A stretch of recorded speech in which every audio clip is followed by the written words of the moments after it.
అందరికీ నమస్తే. ఈ మధ్యకాలంలో అంటే ఈ 2 డేస్లో గవర్నమెంట్లో కీలకమైన రిక్రూట్మెంట్స్ జరిగినాయి. ఆ రిక్రూట్మెంట్స్ ఏదో నిరుద్యోగులకు ఎగ్జామ్స్ పెట్టి లేకపోతే ఇంటర్వ్యూస్ చేసి నియమించలే. నిరుద్యోగుల వ్యవహారం పోయింది.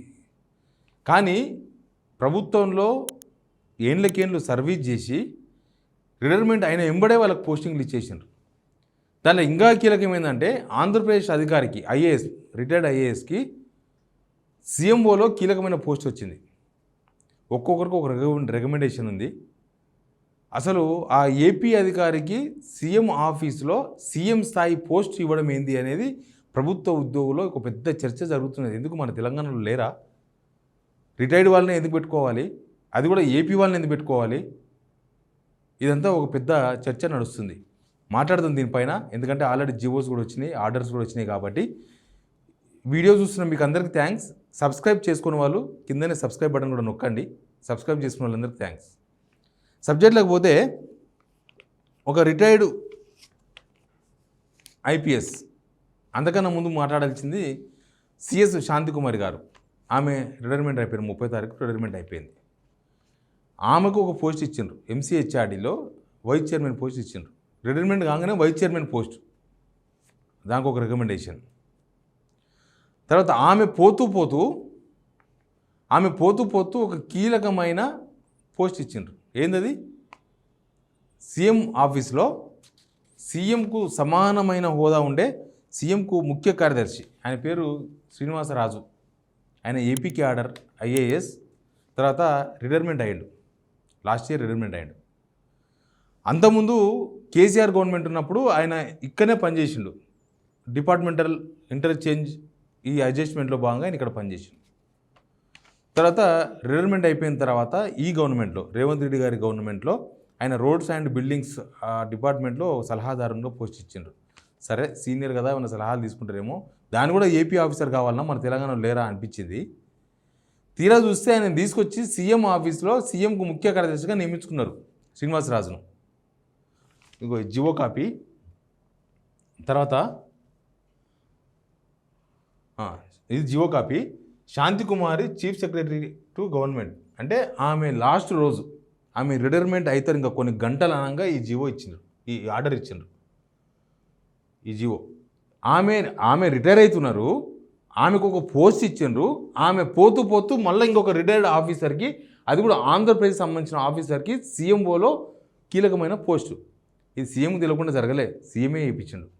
సీఎంఏ ఇదంతా చేయించేది. కాకపోతే ఆఫీసర్స్ ఆర్డర్స్ కదా, ఆయన్నే ఈయన శ్రీనివాసరాజు.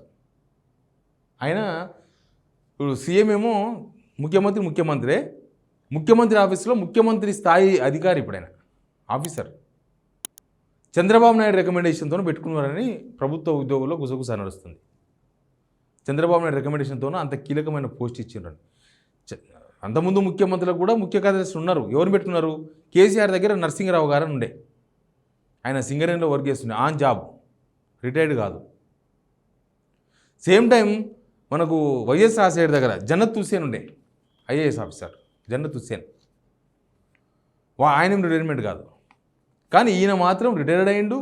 మన తెలంగాణోడు కాదు, ఏపీ ఆయనను చంద్రబాబు నాయుడు రికమెండేషన్తో పెట్టుకుంటే ఇంకా మనకు ముఖ్యమంత్రి ఎందుకు? చంద్రబాబు నాయుడిని తెలంగాణ ముఖ్యమంత్రి చేస్తే అయిపోదా?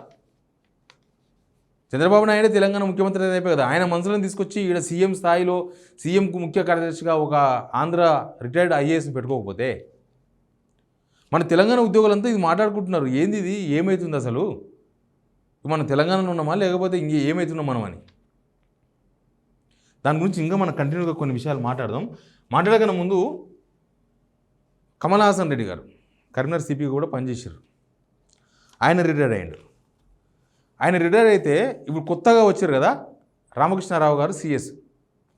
కొత్త సిఎస్ కొత్తగా ఏమైనా నిర్ణయాలు తీసుకుంటాడేమో, ఇంకా కొత్త విధానాలు ఏమైనా తీసుకొస్తాడేమో అంటే, ఆయన మొదటి సంతకం దేని మీద పెట్టిండు? రిటైర్డ్ అయిన కమల్ హాసన్ రెడ్డి గారికి ఇంకొక పోస్టు. ఆయన ఎక్సైజు ఎన్ఫోర్స్మెంట్ డ్రగ్స్ కంట్రోల్లో పనిచేసిండు, ఐపీఎస్ ఆఫీసర్. రిటైర్మెంట్ కాగానే ఆయన తీసుకొచ్చి intelligence security special officer OSD, ఆయన రిటైర్మెంటే. ఈమె రిటైర్మెంట్ అవుతూ ఒక పోస్ట్ ఇచ్చింది. ఆయన కొత్తగా వచ్చి రామకృష్ణారావు గారు ఒక కొత్త పోస్ట్ క్రియేట్ చేసి ఇచ్చిండు, ఒక పోస్ట్ ఇచ్చిండు రిటైర్మెంట్ అయిన వాళ్ళకి. ఇక ఏంది అసలు వీళ్ళ రికమెండేషన్స్ అంతా ఏంది, అసలు వీళ్ళ కథ ఏంటంటే అసలు సిఎస్ శాంతికుమార్కి ఎవరో కాంగ్రెస్ ఢిల్లీ పెద్దలు ఎవరో రికమెండేషన్స్ ఉన్నాయని సెక్రటరీలో చర్చ. ఎవరో మరి అక్కడ ఉన్న పెద్దలు కేసీ వేణుగోపాల, మరి మల్లికార్జున ఖర్గే గారా, ఎవరో చెప్తే పోస్టు. ఇక కమల్ హాసన్ గారు అంతకుముందు జానారెడ్డి గారు మంత్రిగా ఉన్నప్పుడు, హోంమంత్రిగా ఉన్నప్పుడు బహుశా ఆఫీసులో పనిచేసినట్టున్నారు. మరి ఆ రికమెండేషన్ ఏమైనా పనికొచ్చిందేమో తెలియదు. శ్రీనివాసరాజు గారికి చంద్రబాబు నాయుడు రికమెండేషన్. ఇట్లా మొత్తం రిటైర్మెంట్ అయిన వాళ్ళందరినీ అసలు వాళ్ళు ఒక్క రోజు ఖాళీ ఉండకుండా, ఒక గంట కూడా ఖాళీ ఉంచకుండా రిటైర్మెంట్ అయిన మరుస రోజే వీళ్ళందరినీ నింపేస్తే మన ప్రభుత్వ ఉద్యోగులు ఉంటారు కదా, వాళ్ళు ప్రమోషన్స్ కోరుకుంటారు కదా, వాళ్ళు ప్రమోషన్స్ కోతే కదా ఖాళీ అవుతాయి, తర్వాత నిరుద్యోగులకు అవకాశాలు వస్తాయి. ఇట్లా మొత్తం రికమెండేషన్స్ వీళ్ళందరూ సీఎం రేవంత్ రెడ్డి మాటింటారు. అన్ని రికమెండేషన్లే, ఒకటి చంద్రబాబు రికమెండేషన్, ఒకటి పార్టీ పెద్దల రికమెండేషన్, ఇంకోరు రికమెండేషన్. ఇట్లా మొత్తం రికమెండేషన్స్తోన రిటైర్మెంట్ ఆఫీసర్స్ అందరినీ మళ్ళీ హెచ్ఓడీస్గా పెట్టుకుంటున్నాడు. అసలు సీఎం ఆఫీస్లో ఒక తెలంగాణను పెట్టుకోవచ్చు కదా. సీఎం ఆఫీస్లో తెలంగాణ లేడా? తెలంగాణ సామర్థ్యం ఉన్న ఐఏఎస్లు లేరా? తెలంగాణ క్యాడరు, లేకపోతే తెలంగాణ గురించి తెలిసిన వాళ్ళు ఎవరు లేరా? తెలంగాణ క్యాడరు, తెలంగాణ గురించి మాట్లాడే స్మితా సబర్వాల్నేమో తీసుకుపోయి ఇంకొక దగ్గర పడేశారు. రిటైర్మెంట్ అయిపోయి మొత్తం అయిపోయి ఇక రామకృష్ణ అని మంచి లైఫ్ను లీడ్ చేయాల్సిన ఈయననేమో శ్రీనివాసరాజును పట్టుకొచ్చేమో. ఆయన అంతకుముందు టీటీడీ యువ కూడా పనిచేసిండు. ఆయనకు చంద్రబాబు నాయుడు రికమెండేషన్ అంటారు, లేకపోతే కొంతమంది ఏమో ఇంకెవరో రికమెండేషన్, ఒక మాజీ జడ్జి రికమెండేషన్ అంటున్నారు, రిటైర్డ్ జడ్జి. ఇక మొత్తం ఇట్లా ఎవరికి వాళ్ళు మొత్తం ఇట్లా పెట్టేసుకుంటా ఎవరి వాళ్ళు రికమెండేషన్ పెట్టుకొని రాష్ట్రానికి సంబంధం లేకుండా, మన తెలంగాణకు సంబంధం లేకుండా ఇట్లాంటి ఆఫీసర్స్ అందరు నింపుకొని అంత పెద్ద పోస్టులో పెట్టుకున్నాక ఇంకా తెలంగాణ ఎందుకు, తెలంగాణకు ముఖ్యమంత్రి ఎందుకు? అదేదో చంద్రబాబు నాయుడు పరిపాలిస్తుండా తెలంగాణను, లేకపోతే రేవంత్ రెడ్డి పరిపాలిస్తుండా అర్థమైతే లేదు.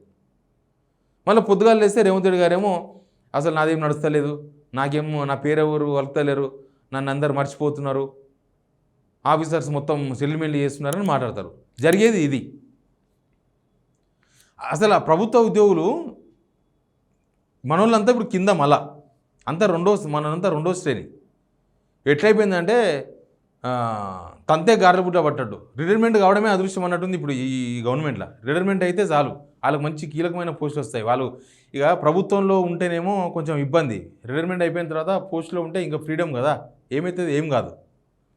అసలు దీనిలో రేవంత్ రెడ్డి గారు అంతకుముందు ఆయన మాట్లాడిన మాటలు మనం గుర్తు చేసుకోవాలి.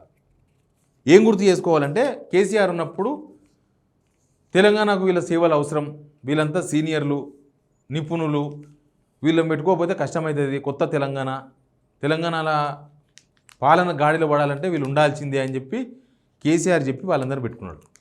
అప్పుడు రేవంత్ రెడ్డి గారు హైకోర్టుకు పోయినారు. ఈ రిటైర్డ్ ఉద్యోగులను ఎందుకు పెట్టుకుంటారు మీరు? రిటైర్డ్ ఉద్యోగుల మీద పిటిషన్ వేసిండు హైకోర్టులో. ప్రెస్ మీట్లు పెట్టి మాట్లాడారు రేవంత్ రెడ్డి గారు. అట్లెట్లా పెట్టుకుంటారు రిటైర్ అయిన వాళ్ళను? సెటిల్మెంట్ల కోసమే వీళ్ళని పెట్టుకుంటున్నారు. సర్వీస్లో ఉన్న వాళ్ళైతే వాళ్ళ మాట వినరు, సర్వీస్లో ఉన్న వాళ్ళైతే సెటిల్మెంట్లు చెయ్యరు, కమిషన్లు తీసుకురారు. కాబట్టి ఆ రిటైర్మెంట్లను తీసుకొచ్చి పెట్టుకుంటే వాళ్ళు చెప్పినట్టు వింటారు, వాళ్ళు అదిరి బెదిరి ఉంటారు. ఎందుకంటే గవర్నమెంట్ పోస్ట్ కాదు అది. సర్వీస్లో ఉంటే సర్వీస్ రూల్స్, వాళ్ళు అవినీతికి పాల్పడాలన్నా భయపడతారు, అదంతా నడుస్తుంది. ఈ రిటైర్మెంట్ అయిపోయిన వాళ్ళది ఏముంటుంది? ఏమి ఉండదు. అదే విషయాన్ని రేవంత్ రెడ్డి గారే నొక్కి నొక్కి ప్రెస్ మీట్లు పెట్టిండు. హైకోర్టుకు పోయి పిటిషన్ వేసిండు. హైకోర్టులో ఏమైందో తెలియదు. కానీ మరి ప్రతిపక్షంలో ఉన్నప్పుడు హైకోర్టుకు పోయి రిటైర్మెంట్ ఉద్యోగులను తీసేపియాలని ప్రయత్నం చేసిన రేవంత్ రెడ్డి గారు ఆయన ముఖ్యమంత్రి కాగానే మొత్తం వాళ్ళనే ఎందుకు ఎంకరేజ్ చేస్తున్నారు? మొత్తం ఎవరో రికమెండేషన్ చేస్తే ఎందుకు పెట్టుకుంటున్నారు? అది కూడా ఆంధ్రప్రదేశ్ వాళ్ళని ఎందుకు కీలకమైన పోస్టుల్లో పెట్టుకుంటున్నారు? ఇక సీఎం ఆఫీస్లో కర్రీ శ్రీరామ్ అని ఉంటాడు. ఆయన జర్నలిస్టు, ఇంగ్లీష్ మీడియం నుంచి పోయిండు. ఆయన ఒడిశా నుంచి ఏపీలో సిటీలు. ఆయన పెట్టుకొని దగ్గర సంవత్సరం అయిపోయింది. కర్రీ శ్రీరామ్ అని ఒక వ్యక్తి ఉంటాడు.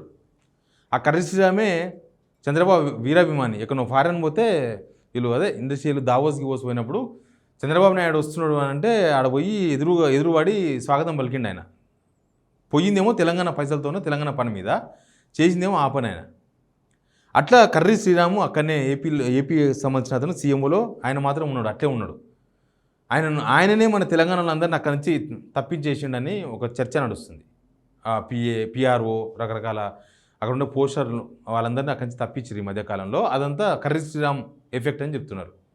ఇక రేవంత్ రెడ్డి గారి బ్యాక్ ఎండ్ టీం మొత్తం ఆంధ్రానే, బ్యాక్ ఎండ్ టీం మొత్తం ఆయన టీం వెనుక, ఆయన టీంలో సీఎంఓలో బ్యాక్ ఎండ్ వర్క్ చేసే వాళ్ళందరూ ఆంధ్రానే, ఇంకా తెలంగాణలో ఇవ్వలేడు దానిలో. ఇట్లా మొత్తం ఆంధ్రానే నమ్ముకున్నాడు రేవంత్ రెడ్డి గారు. అందుకే ఉన్న తెలంగాణను కూడా పంపించేసింది, సాగర్ పంపించేసి మొత్తం ఆంధ్రలో నింపే ప్రయత్నాలు నడుస్తున్నాయి. ఆల్రెడీ ఇక ముఖ్య కార్యదర్శి పోస్ట్ పెట్టుకున్న తర్వాత ఇంకేముండదు, సీఎం తర్వాత సీఎం అయినా సీఎంఓలో ఇప్పుడు అట్లాంటి పోస్ట్ ఆయనకి ఇచ్చాను. ఇట్లా వేస్తే ఇక తెలంగాణ ఎందుకు, అదే తెలంగాణకు ముఖ్యమంత్రి ఎందుకు, మనం కూడా చంద్రబాబు నాయుడు ముఖ్యమంత్రి అని పెట్టుకుంటే బెటర్ కదా. మరి తెలంగాణ ఉద్యోగులు ఏం కావాలి, తెలంగాణ ఉద్యోగులు ఇట్లే ఉండాలి. ఇంకా తెలంగాణ ఉద్యోగులకు ప్రమోషన్స్ వద్దు, తెలంగాణ ఉద్యోగులకు పోస్టింగ్లు వద్దు, ఒక ఉన్నతమైన పోస్టులు వద్దు. మనోళ్ళు ఇంకా సెకండ్ సేమ్ ఉమ్మడి ఆంధ్రప్రదేశ్లో కనుక మనోళ్ళంతా సెకండ్ శ్రేణి నాయకత్వం, మనదంతా సెకండ్ శ్రేణి పౌరసత్వం, రెండో శ్రేణి పౌరసత్వం. మన కనుక ఇప్పుడు వేరే రాష్ట్రమో వేరే దేశమో పోయినాం అనుకో, అక్కడ ఉండే సిటిజన్ల కన్నా మనం రెండో శ్రేణి ఉంటాం కదా. ఇప్పుడు ఉత్తరప్రదేశ్ మనం పోయి అంటే నడిపించలేము, ఎందుకంటే అక్కడ లోకల్లోనే ఉంటారు, ఎక్కడ పోయినా లోకల్లో నడుస్తుంది. మన దగ్గర మాత్రం లోకల్లోని తొక్కేస్తున్నారు. మన దగ్గర మాత్రం లోకల్ ఆఫీసర్లు పనికిరారు, లోకల్ అధికారులు పనికిరారు, లోకల్ ఉద్యోగులు పనికిరారు, తెలంగాణలో ఎవరు పనికిరారు, మొత్తం ఆంధ్రలో పనికొస్తారా. ఇక చంద్రబాబు నాయుడుతోనే రికమెండేషన్ తెచ్చుకోవాలి అందరూ. మన ఉద్యోగులు కూడా అంటే పోగలరు, మన వాళ్ళు పోలేరు. ఆత్మాభిమానం ఉంటుంది కదా మన వాళ్ళకు కూడా, ఆత్మగౌరవం నమ్ముకొని పోయి ఎక్కడెక్కడో వెతుకొని లింకులు వెతుకొని వచ్చి ప్రమోషన్లు తెప్పించుకోలేరు కదా. ఇదంతా రేవంత్ రెడ్డి గారే నడిపిస్తుంది. రేవంత్ రెడ్డి తెలియకుండా ఆయన ముఖ్య కార్యదర్శిని సిఎస్ అయితే పెట్టదు కదా. అసలు రిటైర్మెంట్ అయితేనే రిటైర్మెంట్ వాళ్ళని పెట్టి పోవడంతో విచిత్రంగా ఉంది కేసు ఇది. రిటైర్మెంట్ అయ్యే శాంతికుమారి గారు రిటైర్మెంట్ అయిన అతను సీఎంఓలో పోస్టింగు, కొత్తగా వచ్చిన రామకృష్ణారావు గారు రిటైర్ అయిన కమలాసన్ రెడ్డికి పోస్టింగు. మీరు తీసేస్తున్నారా పెడుతున్నారా రిటైర్మెంట్ వాళ్ళని? ఉత్త పేపర్ స్టేట్మెంట్ల వరకే తీసేస్తున్నాం. మొత్తం 6,000 మంది ఉన్నారు, 7,000 మంది ఉన్నారు, లేదా ప్రతిపక్షం ఉన్నప్పుడు మాత్రమే కోర్టు కోతాం, వీళ్ళంతా అవినీతి పరులు అని ముద్రేస్తారా? అంటే మీరు వస్తే వాళ్ళంతా చక్కని వాళ్ళు అవుతారా? ఇది ఖచ్చితంగా తెలంగాణ సమాజం గమనించాల్సిన అవసరం ఉంది. ఏం జరుగుతుంది ప్రభుత్వంలో అంటే ఇది జరుగుతున్నది. Please subscribe signal TV.